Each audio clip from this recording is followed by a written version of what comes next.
what about this? And so we were really, I think, able to land on something that was really world building, but also consistent with the world. So that was fun.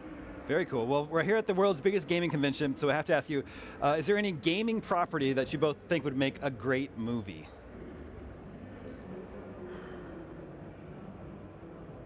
There are Well, there are a lot. I mean, we've talked about a bunch of, I mean, you know, Gears has always come up, you know, in sort of our circle. Interesting. And I was a fan of the game.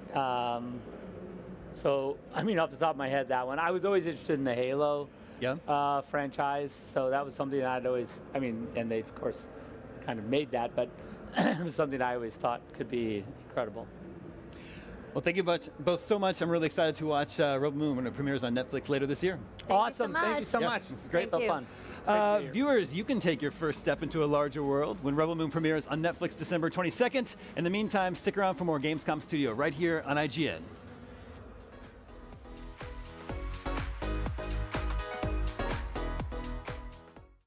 Hey everybody, Seth Macy here for IGN. I'm at Cities in the Sky here at Gamescom.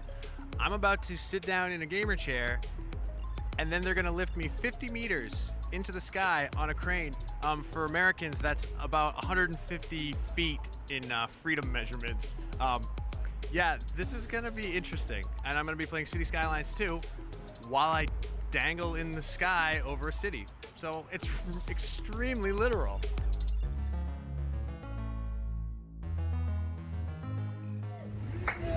Yeah, here we go. We're going into the sky.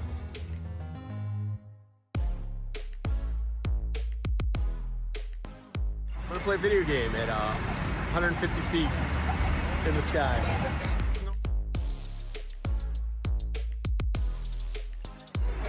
It's normal. It's just a normal thing. It's just a normal day.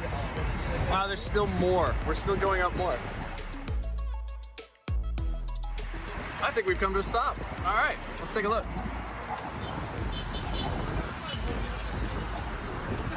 Wow. There's a blood that's growing.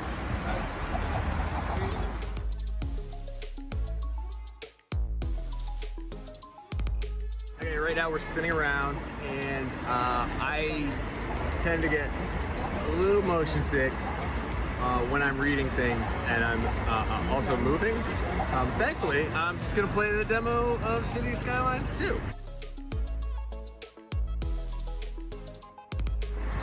Gaming time in the sky, let's go! Hey, look, it's me! The sun is directly behind me, as is the Dom. What's up, Dom? So it's kind of hard for me to see my screen. So I'm just gonna I guess I'm just gonna enjoy the fact that I'm 150 feet up in the sky on a beautiful day in Cologne.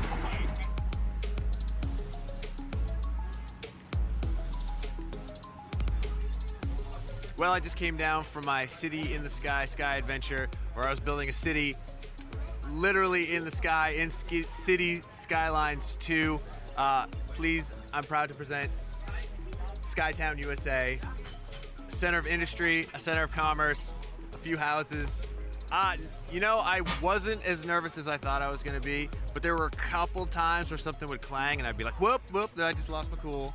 But then I'd try to compose again. But yeah, I was dangling my feet. I was having a good old time. Being 50 meters in the air on a beautiful sun-filled day in Cologne, Germany is less than optimal because what would happen is I would spin around and then the sun would completely obscure the view of my beautiful city in the sky. I would love to do this again. We were quite an attraction. People were beeping at us, yelling at us. Everybody was having a good time. I think everybody was having a good time. I can't say that for a fact. I was having a good time. But yeah, I would absolutely do this again. You know what the only thing that was missing was? A big old steak. I want to play a video game and eat a big old steak in the sky.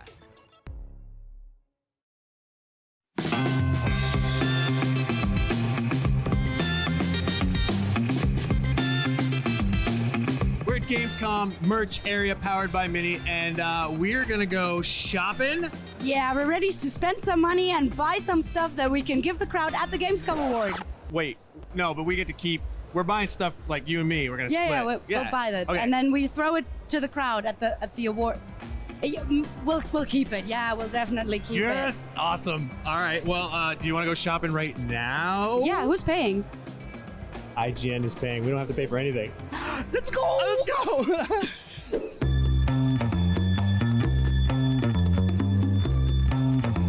Some Disney lower can of cards to throw into the crowd at the Gamescom Awards.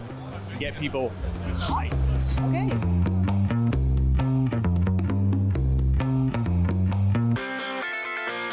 Let's get the big one. Yeah.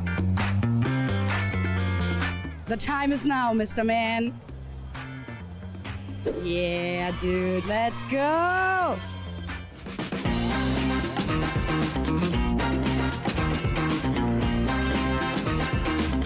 Yeah, we'll get this one. Yeah, we'll get these two. Yeah.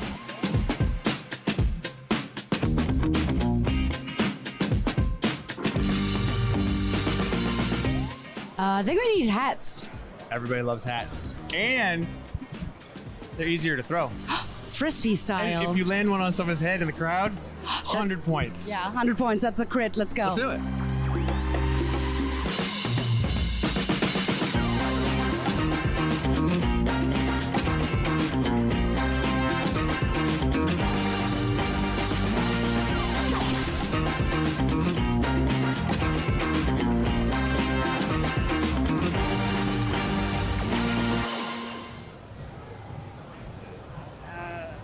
Maybe next year. Yeah.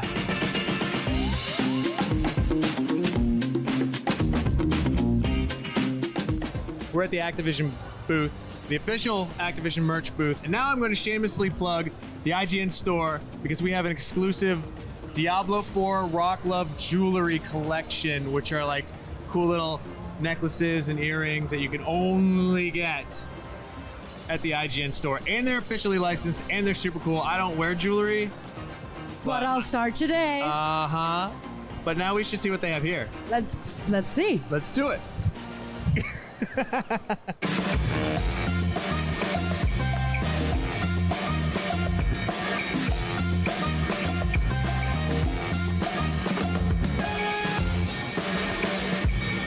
Look, this is what we're getting. What is that? It's tiny little Nintendo figures. Oh my god, they're so small. I know, I love them. They're so little. Oh, look at the Yoshi. Oh, It's so and a little cute. Baba, a little Princess Peach. Okay, all of And a them. little Link. Yeah, we're getting them all. Alles bitte.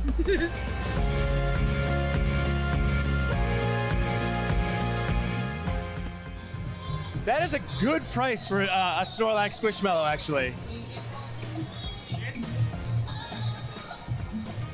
Grab it.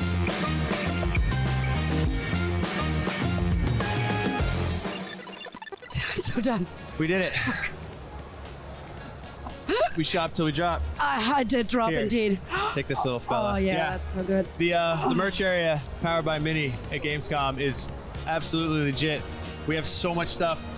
We are now completely ready for the award show. Oh my god, the awards.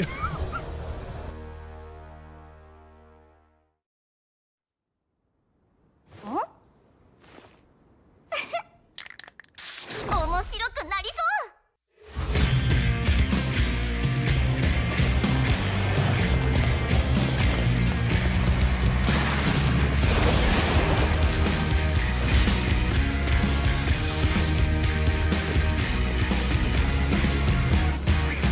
まさか落書きが喋るわけないじゃん。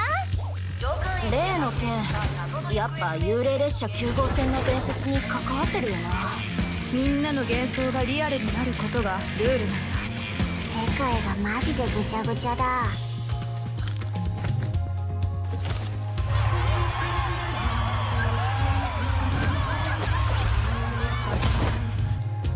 私最後までデュラでいられるのかしら。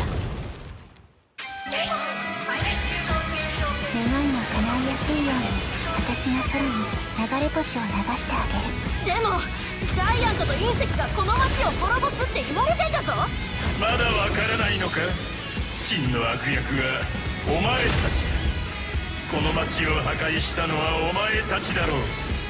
さあ終焉を楽しもうじゃないか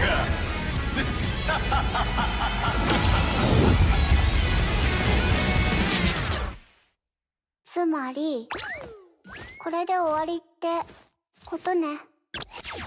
まだ負けを認める時じゃない。 You and I will be stuck all the way to the center. We can define who we want to be. Go into this where I control the face. I finally start to feel the rush in my face. It's the burnout is coming close for me. Feeling that it's like I said I feel so free. Burnout intensely lighting the way. I finally start to feel the rush in my face. No, we have never before. We have never felt so very high. And we have never before. We have never touched the skies.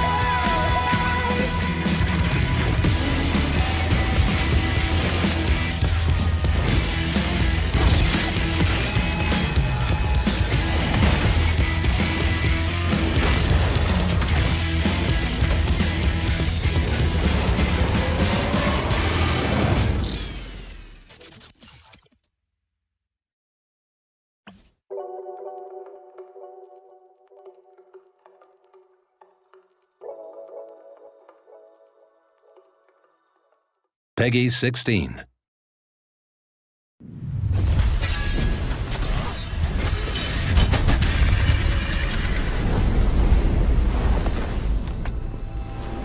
Long ago, in the Age of Darkness, the land of Eredar was ravaged by battles. We move with haste, for night draws near. I will not fail you. Our only enemy are the nightmares of the Veil. We must cooperate.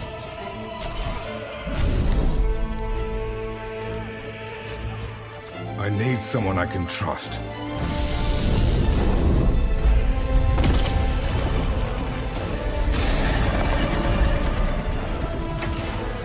More nightmares are coming our way. Hold them off.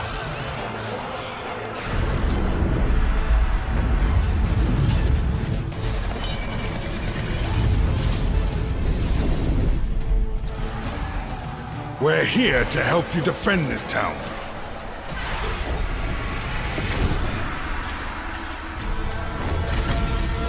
Save yourselves!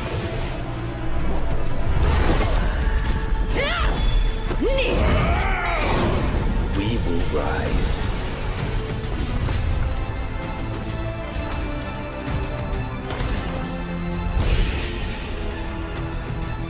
There are too many of them.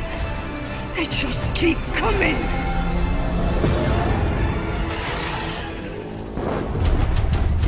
Age of Darkness. Flames of Retribution. Available now.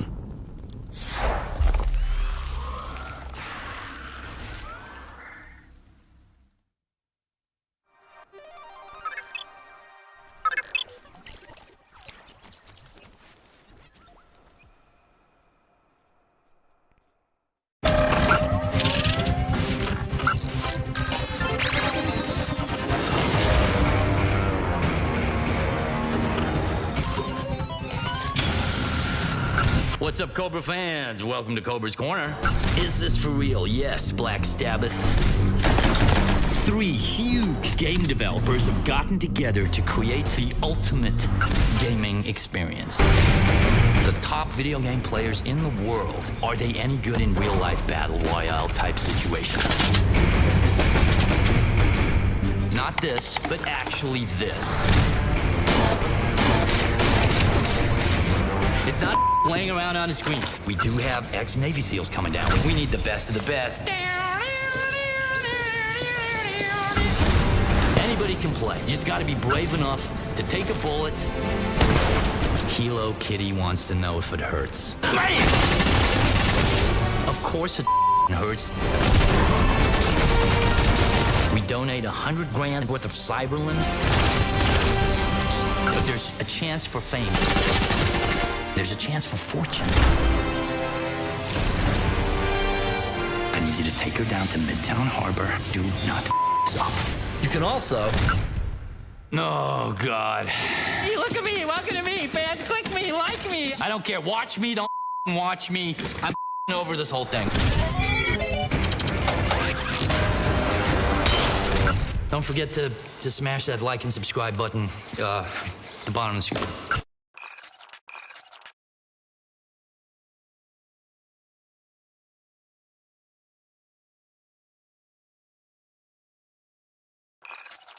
Es ist Gamescom Samstag hier auf der Köln-Messe und es steht fest, dass Charles Martinet die Stimme von Mario nicht mehr sprechen wird. Dementsprechend haben wir hier einen Stand-in. Manu, komm mal hoch. Manu, hallo! Das ist eigentlich schon so ein richtiger Dad-Joke, oder? Aber ja, ich glaube, am Samstag kann man sich das auf jeden Fall leisten. Das geht genau, schon. Wir sind auch langsam ein bisschen durch hier, aber ja. Tag Samstag, wir geben immer noch alles für euch. Wir bewerben uns jetzt hier gleich als neue Mario-Stimme.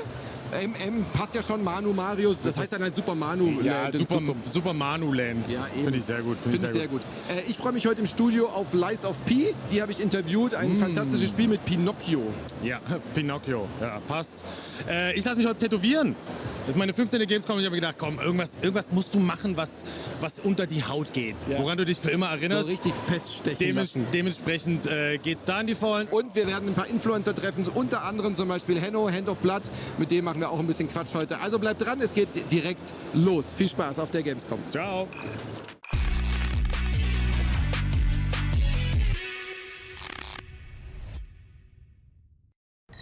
Guten Morgen allerseits. Wir haben Samstag. Wir sind immer noch im Gamescom-Studio, powered by IGN, auf der Gamescom 2023. Heute wird es richtig busy hier in den Hallen, aber das bedeutet natürlich auch, dass wir eine Menge für euch im Stream zu bieten haben. Wir haben zum Beispiel Like a Dragon Gaiden für euch, Lies of P, da waren die Entwickler extra aus Korea angereist, und unser Sepp trifft den guten Hand of Blood zu einem kleinen Plausch. Aber wir beginnen natürlich zuallererst mal mit einem klitzekleinen Highlight, und dafür gebe ich jetzt ab an unsere US-Kollegen. Die haben sich nämlich mit den Entwicklern von Little Nightmares unterhalten. Viel Spaß heute und bis später.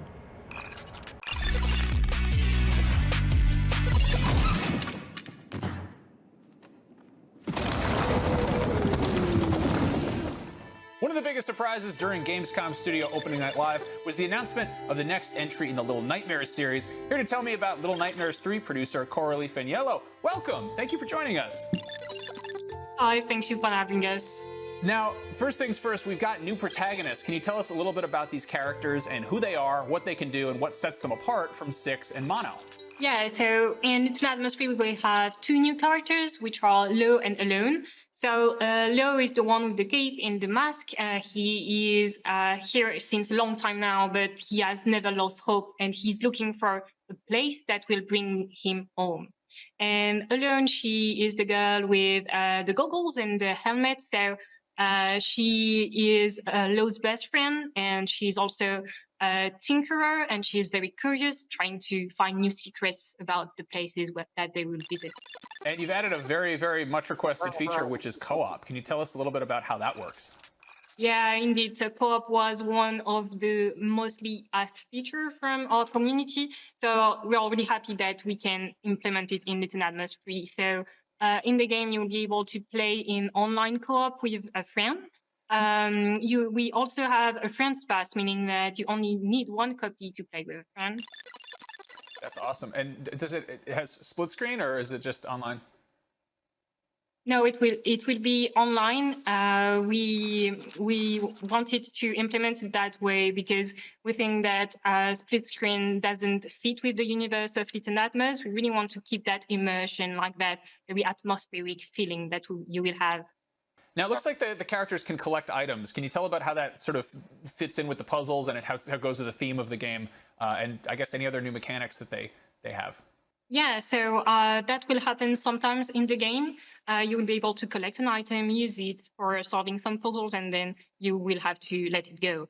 But the players will also have 2 new items. Each have their own. So Low has the bow and arrow, and Alone has the wrench. And we are using them in order to create more puzzles and to promote like cooperations between the player and if you are playing in single player, between the player and the AI. In terms of tone, can you set the stage a little bit and tell us about the setting of Little Nightmares 3? Yeah, so in terms of tone, like each chapter will be very different. Each chapter has its own atmosphere, its own story, on enemies, and so you will be able to go through each of them, but they are all part of the same place in the nowhere. So the nowhere is the place where Little Nightmares games take place. So all of the locations of Little Nightmares 3 are in the spiral, which you will be able to discover. Now we got to look at some gameplay from is it the sort of city of the dead? It's kind of like a desert setting.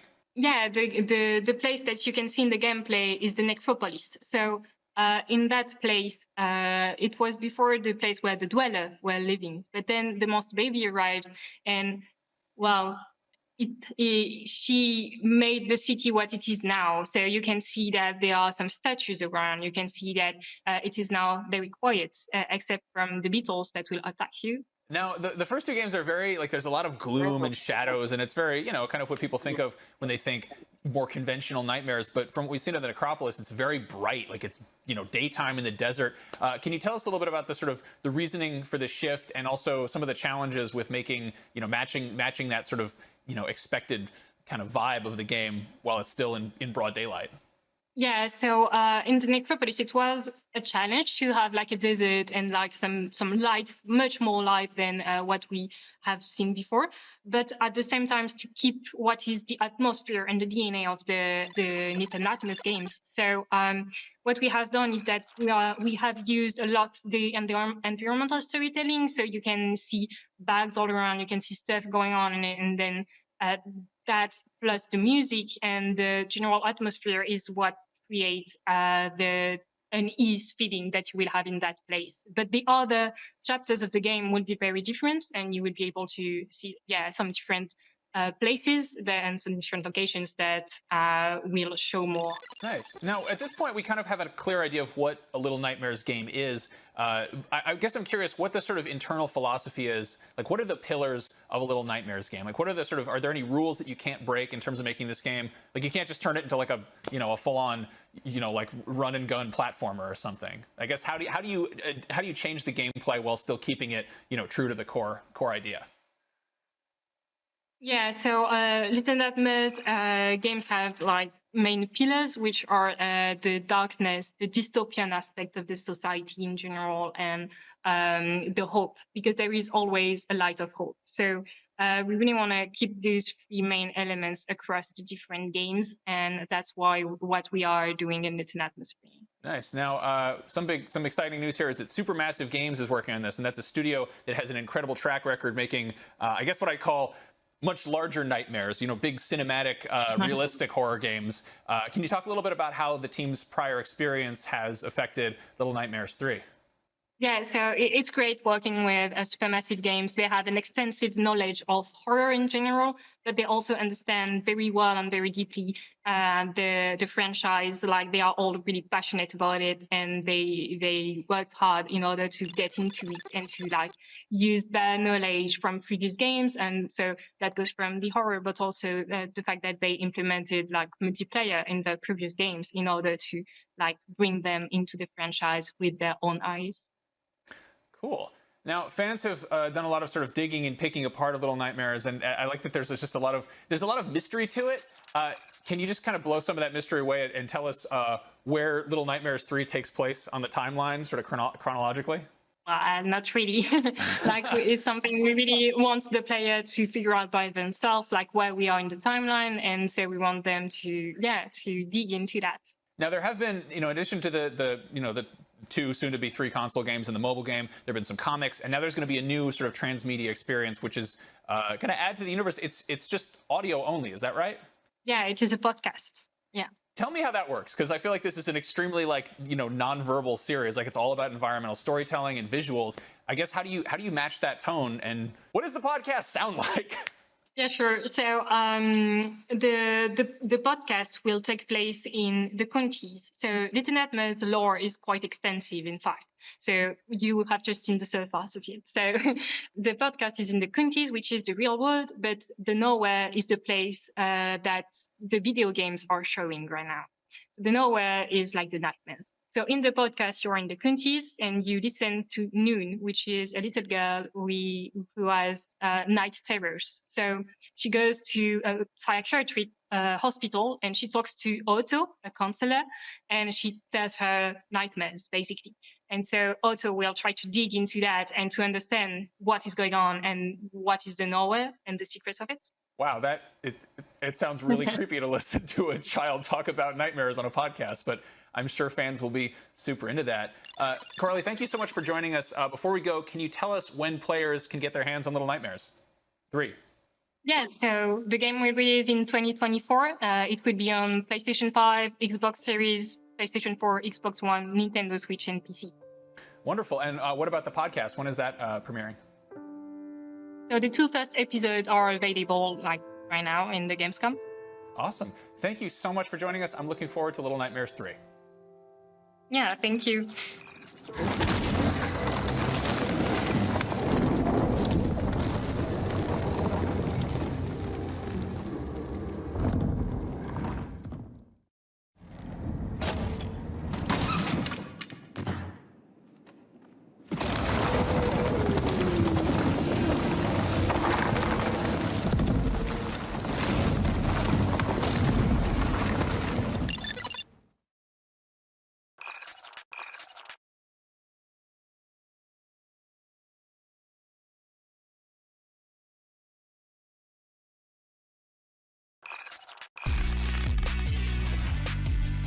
Willkommen zurück im Gamescom-Studio. Ich bin Leonie und derzeit eine der glücklichsten Moderatorinnen auf der Welt. Grund dafür ist, dass ich hier sitze mit Hiroyuki Sakamoto, dem Chief Producer von Like a Dragon Gaiden, The Man Who Erased His Name. Willkommen im Studio. Schön, Sie zu sehen und schön hier zu sein. Freut mich auch sehr. Falls euch der Titel nichts sagt, das ist erstmal kein Problem, denn es ist ein Spin-off des beliebten Titels Yakuza. Und das ist ein Spiel, das mir persönlich auch sehr am Herzen liegt. Einfach schon allein durch die Story und das ganze Herz, was da drin steckt und die ganzen Überraschungen, die das Spiel für einen bereithält. Jetzt möchte ich natürlich wissen, ob das in Like a Dragon Gaiden auch so ist. Daher meine Frage, wie lässt sich das Spiel denn mit dem Plot von Yakuza überhaupt in Verbindung bringen? Ja, zunächst muss ich sagen, dass wir natürlich in der Vergangenheit auch schon einige Spin-offs hatten in unterschiedlichen Varianten und diesmal ist es ein Gaiden, also so eine Art Legende oder Vorgeschichte. Das ist vielleicht eine Besonderheit. Also ich glaube, man kann sich auf vieles freuen, viele Überraschungen, aber auch viel Gewohntes vielleicht als Fans der alten Spiele, der alten Titel. Zum einen ist natürlich Kiryu als Hauptfigur wieder präsent und das ist ein Action-Game, in dem Kiryu als Hauptfigur wieder sehr, sehr stark in den Vordergrund trifft. Und wir wollten aber natürlich viele Fortschritte auch zeigen, die in einem Action-Game heutzutage möglich sind. Und wir haben versucht als Studio so alle Neuheiten, die in einem Action-Game möglich sind, in diesem Spiel kulminieren zu lassen. Deswegen hoffe ich und glaube ich, dass die Spielerinnen und Spieler sehr viel Spaß haben werden. Wir haben ja im Trailer auch schon einiges gezeigt an Neuheiten, dass zum Beispiel neue Spielespots hinzugekommen sind, aber auch, dass alte und sehr beliebte Spots und auch Kampfstile wieder vorkommen. Also ich glaube, es macht sehr, sehr viel Spaß, dieses Action-Game zu spielen und ich hoffe, dass viele alte Fans sich jetzt auf dieses Spin-off freuen, aber auch neue Fans hinzugezogen werden können. Ich glaube, es ist ein Spiel, was sehr viele neue Player auch, für viele neue Player auch sehr attraktiv ist.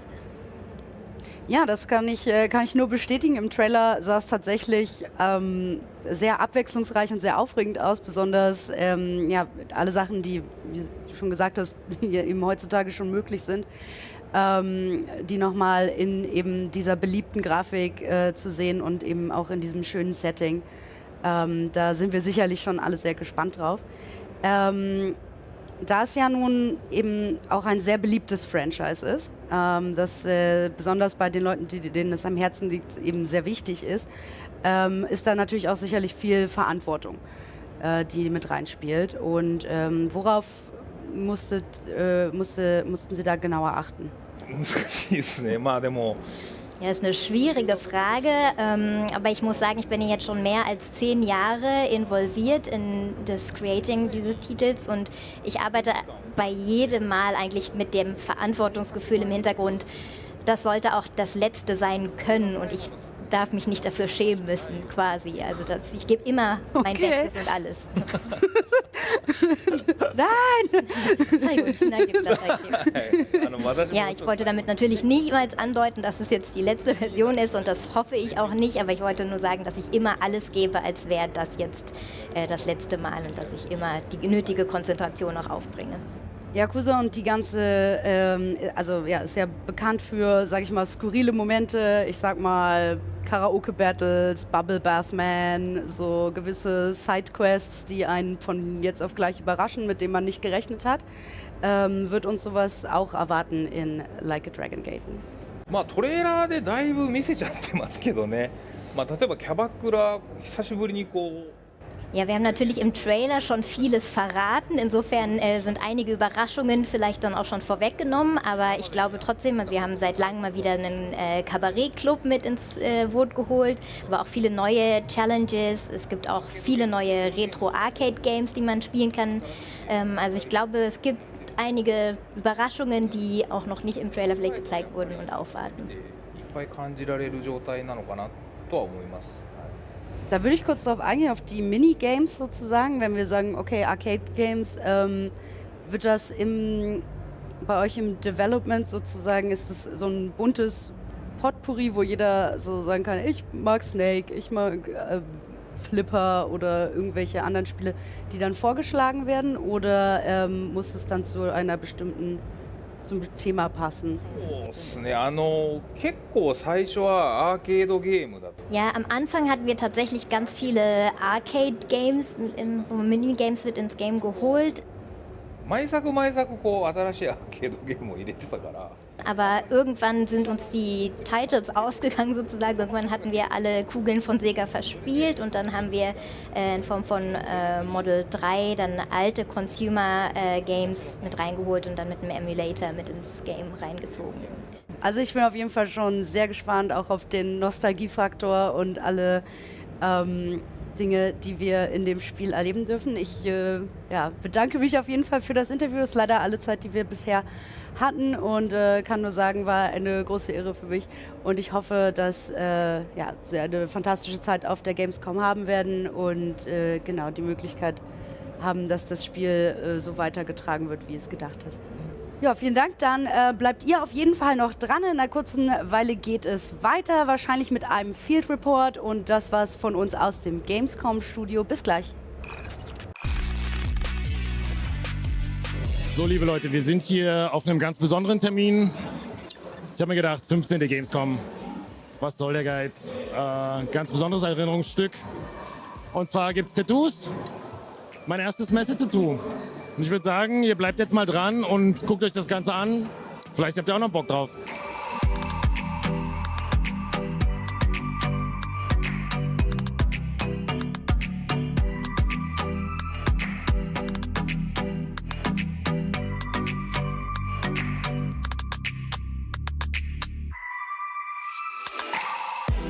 Geschafft.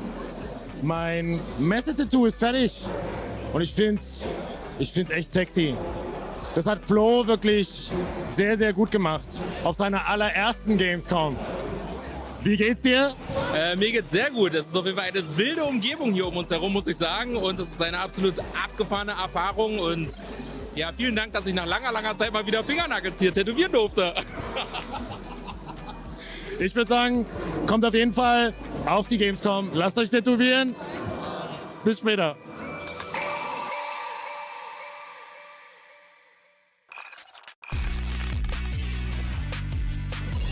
Hallo, willkommen zurück hier im Gamescom Studio 2023. Ich bin Anne und Wir haben natürlich wieder jede Menge Gäste für euch vorbereitet. Jetzt gerade geht es um das Spiel Wayfinder von Airship Syndicate. Und da haben wir die gute Jasmin bei uns zu Gast. Hallo Jasmin. Hallo, ich freue mich hier zu sein. Ja, ich freue mich auch, dass du da bist. Jasmin, was machst du denn? Also ich bin 3D-Environment Artist an Wayfinder, jetzt schon seit 2 Jahren. Das heißt, ich bin dafür verantwortlich, die Umgebung mit dem Team zusammen aufzubauen. Das heißt, die Levels an sich. Ich arbeite mit den Designern zusammen, dass die Levels schön aussehen, dass alles gut dekoriert ist, ein bisschen Storytelling, Beleuchtung, eigentlich alles, was visuell zu tun hat mit allem möglich, außer den Charakteren.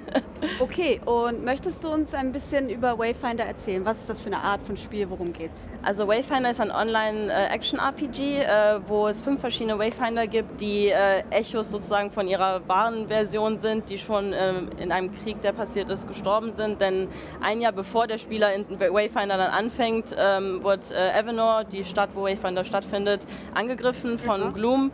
Und dieses Gloom hat dann die ganze Welt übernommen und terrorisiert und die Wayfinder haben alles gegeben, um dieses Gloom zu bekämpfen. Jedoch hat das nicht funktioniert und dann werden sie doch ein Jahr später wiederbelebt und kommen dann in die Welt zurück, die dann die Spieler dann alle spielen können aus den 5 Charakteren, die wir jetzt gerade haben. Wir sehen hier gerade auch ein bisschen Gameplay. Vielleicht kannst du uns ein bisschen was zu der Umgebung erzählen. Du bist ja im Speziellen dafür verantwortlich. Was hat euch zum Beispiel inspiriert?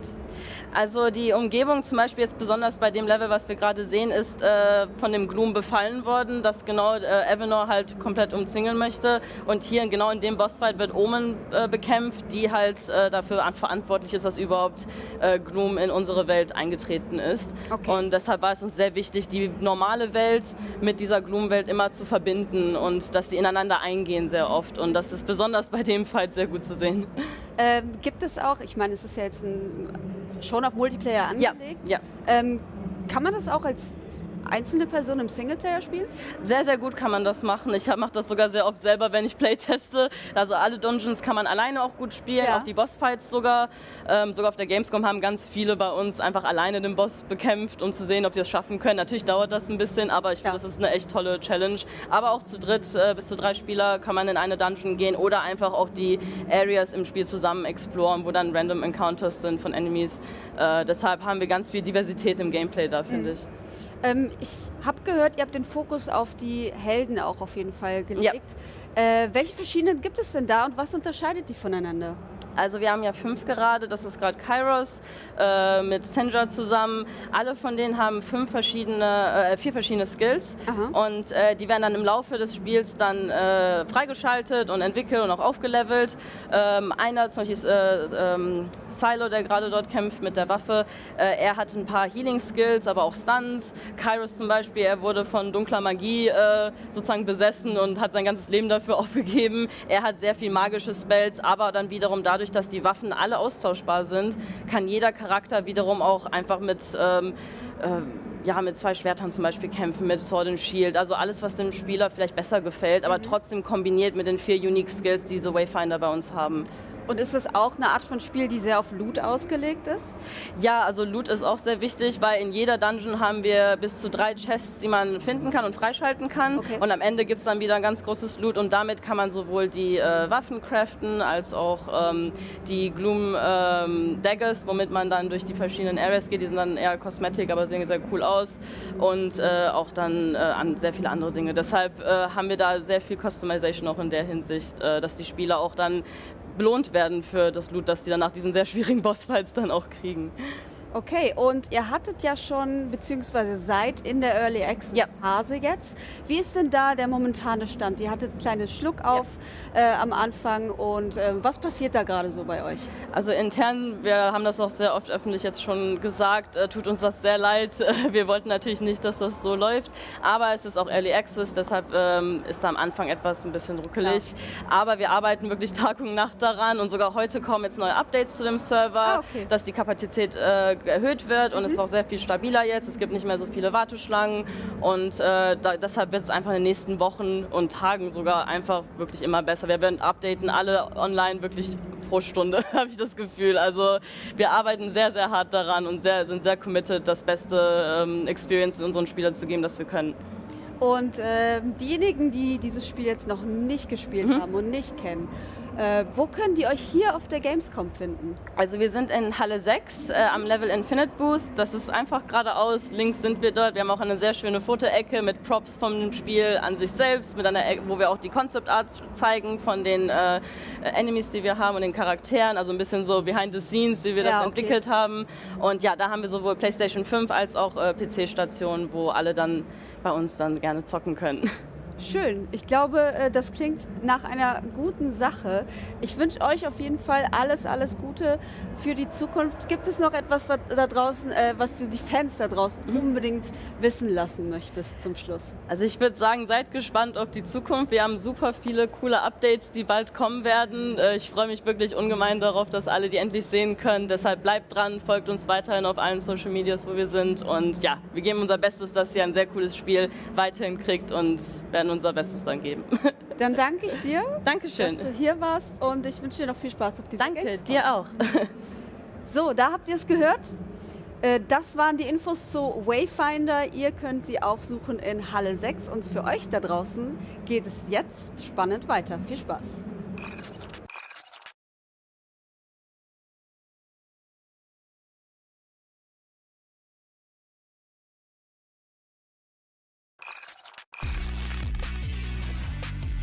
Herzlich willkommen zurück hier bei der Gamescom 2023, hier im Gamescom Studio. Ich bin Manuel und ich freue mich sehr auf meinen nächsten Talk.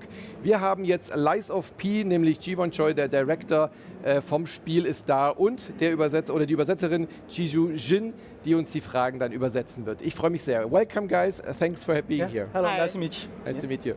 So, tell us a little bit about Lies of P. You've been here last year as well, but you brought something new. What can players who come to Cologne expect here for the new demo? 먼저 멋진 피노키오가 So Lies of P is a Souls-like game showing an adventure of cool Pinocchio to become a human. And this year we have released a demo version with more chapters and more characters in June. So we got so many good feedbacks that we could improve more of the version of the game. So I would be very interested in how did you find the topic for this game? Because Pinocchio is very famous here. It's a European tale, it's an Italian book. How did you guys decide to bring a European child's book, more or less, to a dark fantasy world like the Souls genre? 저희들은 먼저 처음 도전하는 So this is our first try of Souls-like game, and we needed a good strategy to attract people. So that's why we picked out a fairy tale which is familiar to everybody, and Adventure of Pinocchio was really good matching story to our game. And Pinocchio is like I said, it's a kid's book, it's a kid's story, but it is a dark topic, it has a dark tone. Souls games typically are a very dark mystery world, and but you've gone like in two ways. You picked up the dark story, you go even darker, but the colors are very bright and everything is shiny and the puppets. Can you indulge in this in your design vision for the game? 네, 맞습니다. 피노키오의 원작에 대한 향수, 그러니까 다들 Since it's based in Pinocchio's story, which is fairy tale, it will bring you some throwback of childhood. So of course we had to give some dark vibe or grotesque vibe to the game, but of course we wanted to keep some childhood memory for the users.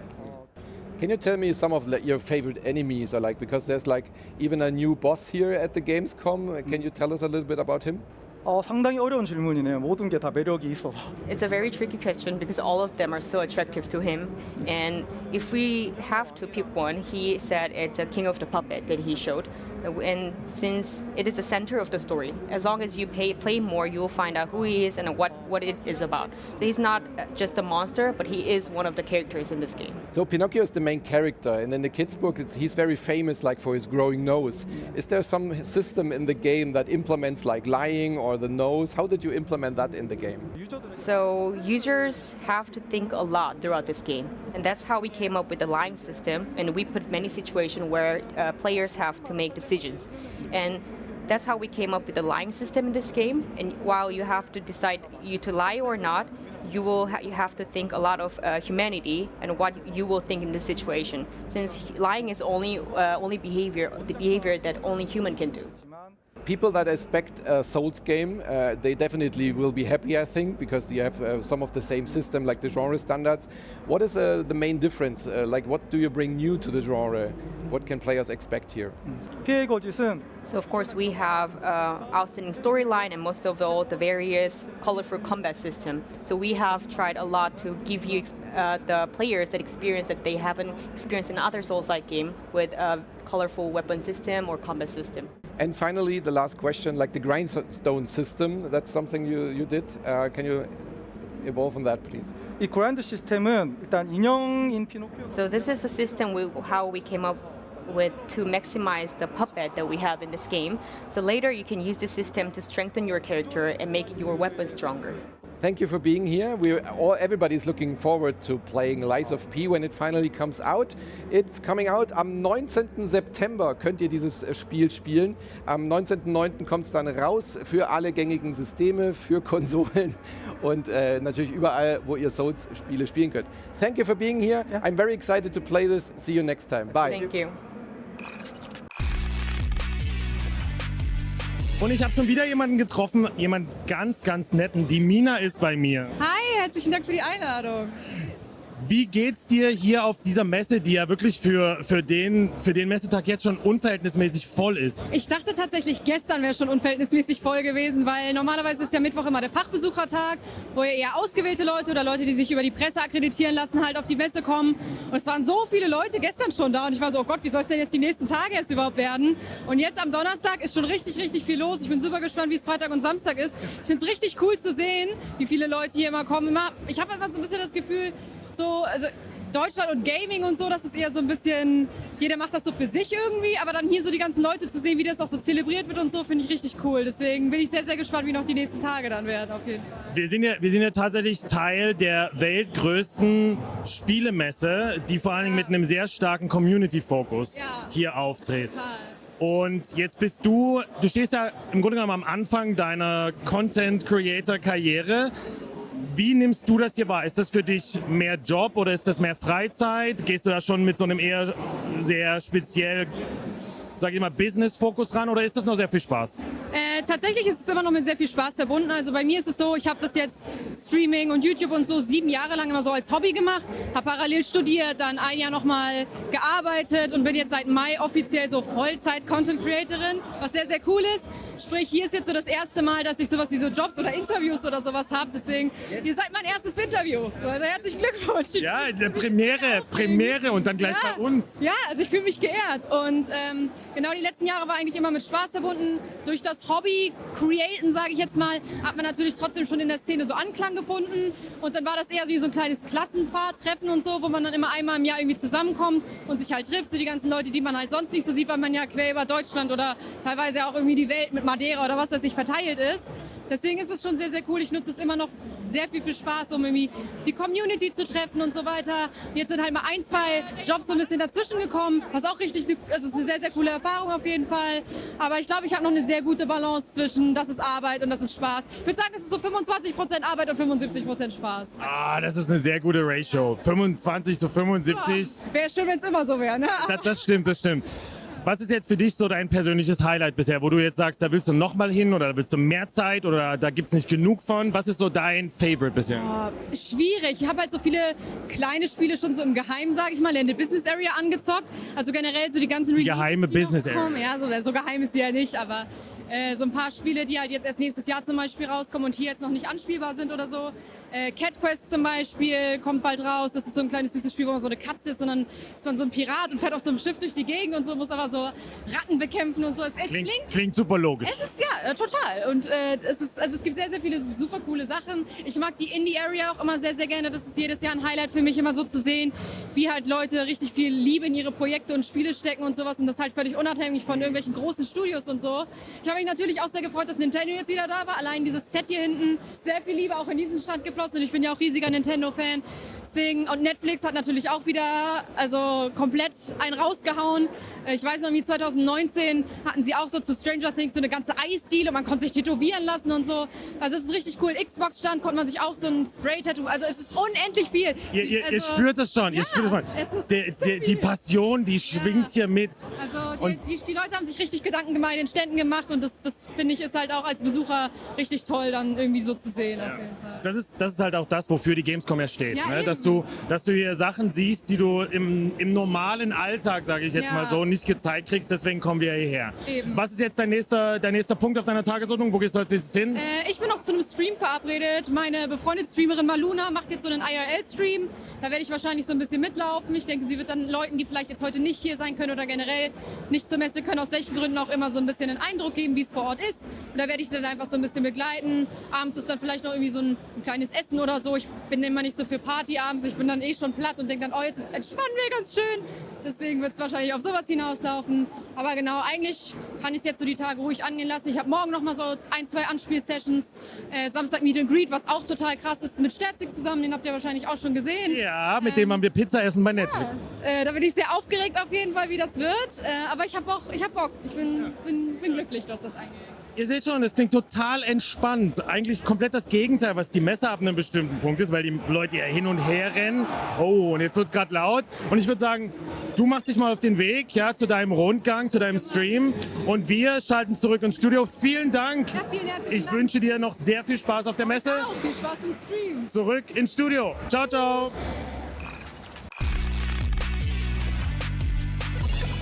Hallo und willkommen zurück hier im Gamescom Studio 2023 live von der Gamescom in Köln.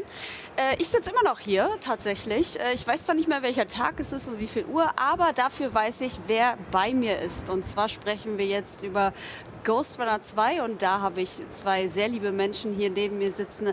Einmal der Radoslav und der Simon. Hallo. Hello. Hello. Nice to meet you guys. Welcome. Nice to meet you. Thank you for having us. Oh yeah, of course, of course.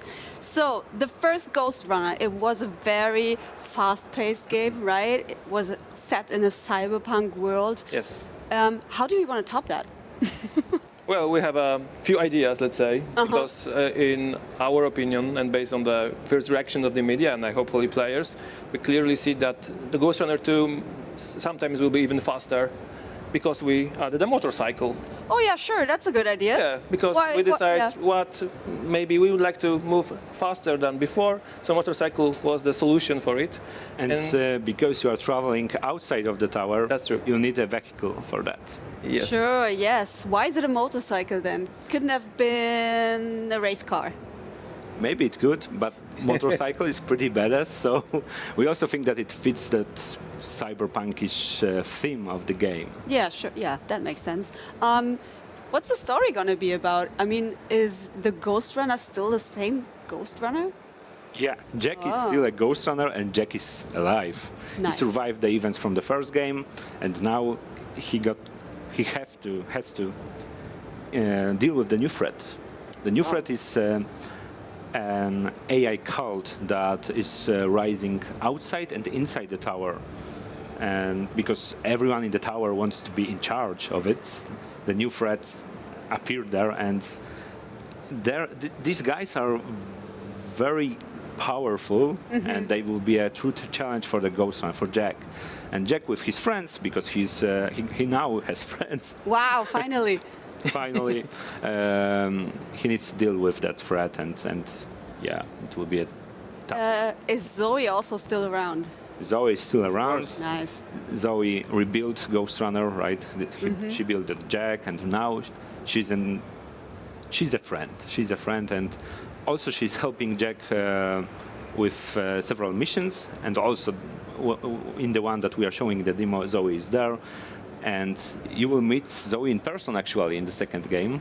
Oh, wow. Because we decided that we add a game hub in Ghostrunner 2. So there will be a place when you can slow down a little bit after this crazy riding, and you can talk with your friends, with other NPCs. You will meet them personally, you will meet their motivations, understand better their background stories, and so on. So yeah, we decided that we would like to create a better layer, bigger layer for the universe of Ghostrunner, but it's of course optional. So if you are focused on the action, no worries, you will still go and run. But if you'd like to know more, of course, there is a space for that. Yeah. All right. So we're actually kind of seeing a bit of gameplay right now. What do you think is the biggest change, except the motorbike, of course, and the kind of chill hub? Sure. So we added new abilities for Ghostrunner. So now you can use it more frequently. You can mix your sword with the shuriken and with the Tempest ability that allows you to push back the enemies. And you can use it quite often because the energy is replenished when you're killing the enemies. And also the important fact is of adding the blocking mechanic, blocking and perfect parry mechanic, which also allows the player who were struggling in the first Ghostrunner, and we mentioned that it's a pretty fast game, and now you can slow down a little bit, start blocking, start looking around, checking where the enemies are, and manage to survive. Talking about slowing down, well, what about the speedrun community? You know, they gotta go fast. So are they gonna be able to go fast again? They will be able to go fast again. We were not fixing any exploits that they were using for the previous game. That's good. Because we thought that it's super cool that they were performing such an amazing stunts, and it's not easy to use to play that way. And for them, that they are such a great players in a Ghostrunner world, we had to maintain these features for them. So we were not fixing anything that was kind of not broken, but overused by them. So yes, yeah. Of course. What is your personally favorite part of the new game? So for me, I think it is how we approach to the gameplay, that we enhance it. We were not changing it. It still remains the same, very fun and challenging gameplay. We added new enemies, new types of enemies. We added new abilities for Jack. And on top of that, we added that motorbike, which is also a new type of gameplay, quite challenging, but also very satisfying. And you have so much fun when you are riding the Jack's motorbike. Yeah, for me, it will be probably something that I can tell you right now, because we need to keep some surprises till the release date, but I would say that the boss fights and the way how you shape the bosses are way better compared to first part, and it was still challenging, but I think that people will love the way how we showed, create this boss fights, and I think that this is a top notch from my point of view, and I definitely love these parts. All right, that sounds awesome. Lastly, one serious question. Don't you guys think Jack deserves a little vacation there? Or at least like a good life in the end? What do you think about that? It's hard to say that he needs to go for some holidays because he's a busy man. I know. It's super important for the Dharma He's Tower. very effective, you know. He's our top employee. So yeah, it's hard to say. But we'll see. Maybe he gets a few days off. We'll see. But Maybe. now we are trying really hard to prepare the best game possible for the release date, and we are working really hard, and we are, confident that this will be a really cool second part of the Ghostrunner. All right. Thank you, guys. Thank you. That was some great information right there. Where can we test the game here at Gamescom? Oh, in two places. But first one is on the B2C in Xbox stage. You will find this easily because it's beautiful and huge. And also we have a meeting with a press on B2B stage on the Hall 4.1, I suppose. So yeah, there's a few occasions. Hall 8 for Xbox. That's, right here next to us, actually. Yeah. So there is a chance to play Ghostrunner 2 here in Cologne. Thank you guys so much for coming. Thank you very much. Thank you. Thank you. Thank you. Ja, das war's von uns hier jetzt aus dem Studio. Ich rate euch natürlich wie immer an dieser Stelle dran zu bleiben, denn wir haben noch eine Menge tolle Sachen für euch vorbereitet. Bis später. Ich bin hier am Spielplatz und habe mich mit Kalle getroffen. Hallo. Wie geht's dir? Gut, Gamescom mal wieder. Schön, toll. Mal wieder, wenn du sagst mal wieder, die wievielte ist es für dich? Es ist jetzt meine 5. Ich war letztes Jahr tatsächlich leider krank. Schlechtes Timing. Ja, Long Covid hatte ich. Okay, ich habe nichts gesagt. Das ist natürlich... Die Gamescom ist ja für alle immer das Ereignis des Jahres. Gerade wenn du in Deutschland wohnst, machst du dich dann meistens auf den Weg. Warum bist du jetzt hier? Ist das einfach nur so zum Spaß oder guckst du dir alles mal so ein bisschen an? Oder Content createn? Was ist es davon? Für mich ist so ein buntes Paket aus allem eigentlich. Also Community-Treffen auf irgendeine Art und Weise. Es gibt dann ja mal Orte, wo man sich dann auch mittlerweile legal treffen darf, muss man ja schon sagen. Ne? Und natürlich auch ein bisschen Spiele austesten und ja, auch einfach mal mit anderen Creatoren connecten. Also rundum Paket. Was ist denn das bisherige Highlight? Ich meine, wir stehen ja jetzt hier so am Spielplatz, das ist so ein ganz chilliger Ort, aber gab's schon irgendwelche Highlights, wo du sagst, da musst du nochmal hin und da bringst du dann im Grunde genommen deine ganze Creator-Power auf, um da direkt reinzustürmen? Naja, morgen bin ich Busfahren tatsächlich bei Astragon. Bussimulator ist so ein bisschen das, womit man mich ja in Verbindung bringt. Und ich bin ein Riesenfan von Escape from Tarkov und Battlestate Games sind zum ersten Mal auf der Gamescom. Und gestern habe ich schon den CEO DJen sehen am eigenen Stand. Also das fand ich auch sehr großartig. Ja, ihr merkt schon, da ist sehr viel Passion dahinter. Jetzt ist es eine 5. Gamescom und die Frage stelle ich tatsächlich jedem. Du siehst ja jetzt hier so die Massen. Wo siehst du die Gamescom in den nächsten 5 bis 10 Jahren? Also es hat sich sowieso jetzt schon ein bisschen was verändert. Ich denke, durch die 2 Jahre Pause in der Covid-Zeit hat man auch noch mal ein bisschen Revue passieren lassen, in welchem Punkt sind wir und wo kommen wir jetzt eigentlich gerade hin. Und es ist immer noch schon so, dass man jetzt so eher, glaube ich, auch aus Besuchersicht so ein bisschen auf diese Influencer-Jagd geht. Und es wird aber auch noch ein bisschen mehr gefördert, gerade wenn... Hast du das Gefühl, dass du gejagt wirst manchmal? Nö, also ich kann hier eigentlich ganz entspannt rüberlaufen. Es gibt natürlich schon Leute, die da mal so am T-Shirt zuppen und fragen, aber insgesamt werde ich jetzt nicht belagert oder so. Aber ich habe schon das Gefühl, dass Leute unbedingt Fotos machen wollen mit Leuten. Aber auf der anderen Seite, es gibt immer was Interessantes, es gibt immer interessante Stände und ich glaube, da ist für jeden was dabei. Ja. Ich würde sagen, wir zupfen jetzt auch an ein paar T-Shirts und gehen nochmal in die Merch-Area und gucken, was da so geht. Gerne. Vielen Dank, dass du dir die Zeit genommen hast. Danke, IGN, ihr seid die coolsten. Wir klettern jetzt noch ein bisschen am Gerüst hoch und runter. Let's go. Und sehen, was geht. Schöne Messe euch noch und zurück ins Studio. Tschüss. Ciao. Tschüss.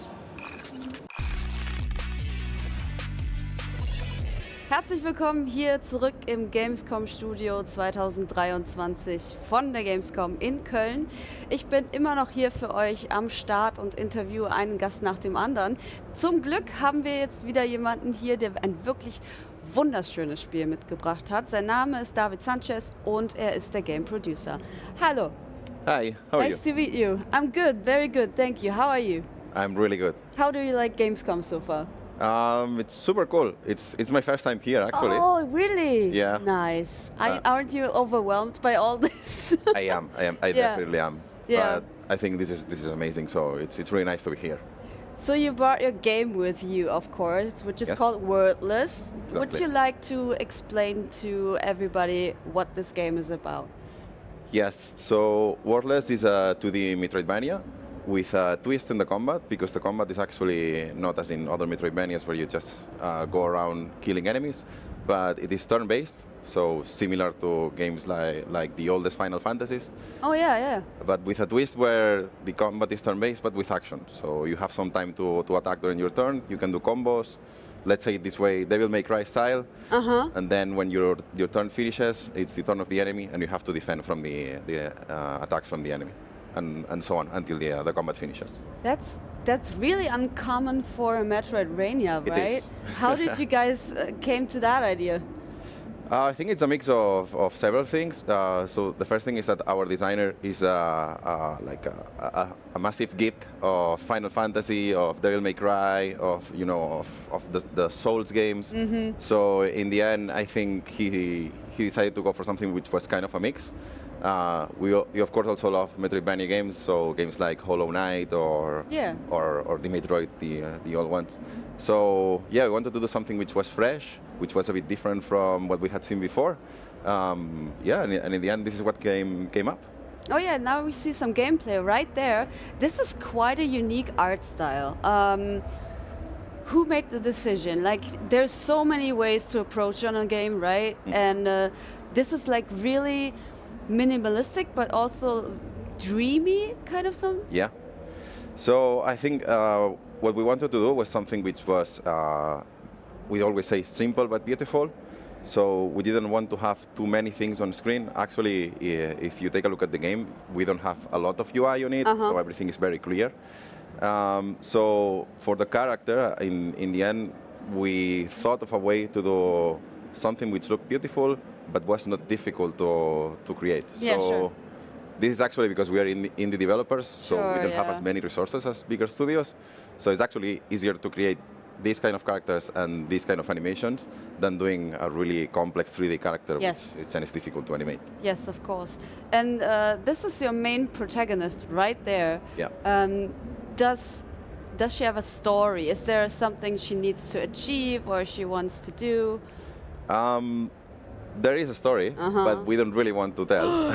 Not a So- bit? Not a little? I can say a little bit, but we want players to see what they understand from the story. But as a glimpse, basically the game is happening in a universe which is before the universe that we have right now. So it's like a universe before the Big Bang. All right, yeah. And these creatures, they are fighting for a new existence in this universe. And well, you know, like everything is really abstract. Wow. But yeah, we want to see what players take out of it and come with their own stories. Let's see what they say. Do you think there's something for me that I can learn from it, like a thing that when you think about stuff that are helping you in life, is it that kind of game? I wouldn't say it's that kind of game, but yeah, there's a metaphor there because, well, I don't want to spoil it too much, but there's a moment where you actually collaborate with other characters.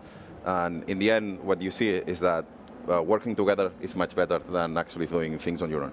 So we are kind of trying to show that to players. That's very wise. That's very wise. Yeah, some people do need to learn that, for sure. Yeah. Thanks. One special thing I like about indie games very much is the music. We couldn't unfortunately hear it right here, but did you pick anything or anyone specifically for your music? We did. Actually, we worked with Berlinis, who are the same people who did the music for Greece. Oh yeah, So- that's right. They're Spanish too. Yeah, they're Spanish Wow. too. They are actually not friends, but like close to us. We know each other. Actually, so one of our designers is the brother from Conrad Roset, who is the director for Greece. So yeah, we have a good Nice. connection there. So yeah, we thought it was like the best idea to go with them. And the music for me, it's amazing in So World. it's gonna make me cry then. Maybe at some point, or at least make you excited. About it. Okay. Now It's I'm different. It's not the same in Greece, you know, but yeah, I think people are going to enjoy the music. All right. Yes, I'm definitely looking forward to the game. I love Metroidvanias, and so this is kind of my jam. But I'm curious about the turn-based stuff. Did you have like playtesters or like a crowd that checked that out and said this is nice? Actually. We should have done that much more, but we did that with close friends, and then we opened it to people who were in the industry but were not as close to us, so that they would give us like real feedback, no? Sure. And what we saw is that when we tested it with other people, they were like, this is cool, this is engaging. Actually, I didn't know if this was going to be something for me, but they were like, no, I want to keep playing. I want to keep trying to defeat the enemies. Nice. So in the end, we were like, okay, this feels like something that's cool. Let's continue with it. And hopefully for players around the world, it's going to be something that they enjoy, and it's going to be a success for us, of course. Speaking of enjoying, where can we find you here at Gamescom? Yes, so you can find Wordless here at the Xbox booth, which is next to us. We are at the ID at Xbox booth. You can play one demo here, and we have a different demo, so people can play actually to different levels of the game. Ooh. At the Indie Arena booth in Hall 10.2, if I'm not wrong. Yes, you are right.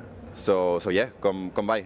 We are actually the whole day at the Indie Arena booth. If you want to come talk to us, we'll be super happy to talk to Very you. nice. Very nice. I will definitely, because tomorrow is my day off. Oh, okay. So I can go play some games. I will visit you for sure. Awesome. We'll be super happy to have you there. Thank you for coming. That was a great game. I loved the gameplay. So good luck with that. And Thank you. yeah, maybe see you next year for an award. I don't know. Let's cross fingers. Yes. Yeah? Yes. I cross my fingers too. Thank you very much. Thank you very much. Ja, was für ein wunderschönes Spiel. Ich liebe ja solche kleinen Spielereien, vor allem mit dem Artstyle und der Musik und so weiter. Sehr, sehr coole Erfahrung. Noch cooler wird's jetzt, denn mein alter guter Freund Hauke Gerdes stattet mir hier einen Besuch ab. Und zwar jetzt.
Willkommen zurück im Gamescom-Studio 2023. Ich sitze tatsächlich immer noch hier. Ihr werdet mein Gesicht noch sehr, sehr, sehr oft sehen müssen.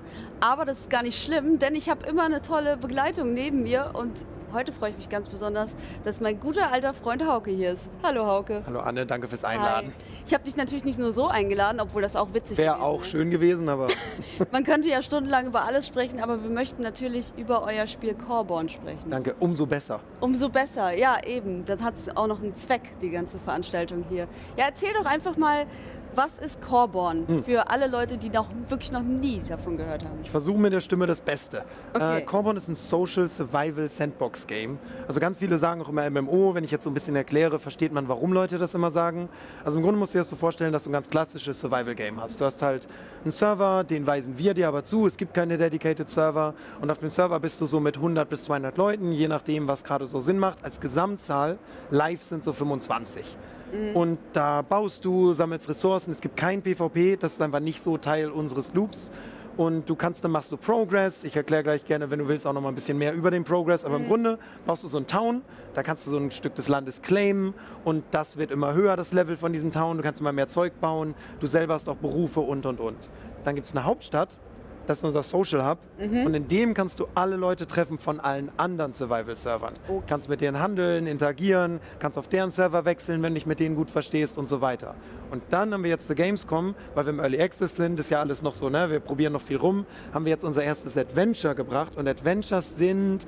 Wir haben am Anfang oft gesagt, so wie Dungeons, das ist aber eigentlich Quatsch, weil das eher, ja, das beschreibt das dann immer so, weil das instanziert ist. Du kannst mit allen Leuten, die irgendwie dieses Spiel spielen, gemeinsam so eine Art Minigame spielen. Das heißt Capture the Crown bei uns, so zum Ausprobieren, weil wir Fernkampfwaffen ausprobieren wollten. Ja. Und das ist so das Ding. Und das Ganze ist verankert in so einer großen Lore. Es geht um so eine Welt, Ultracore, in der das böse Sorgoth, der Weltenfresser, hat angegriffen. Und jetzt wurde der Ultracore angeschaltet. Das ist so ein Schildgenerator.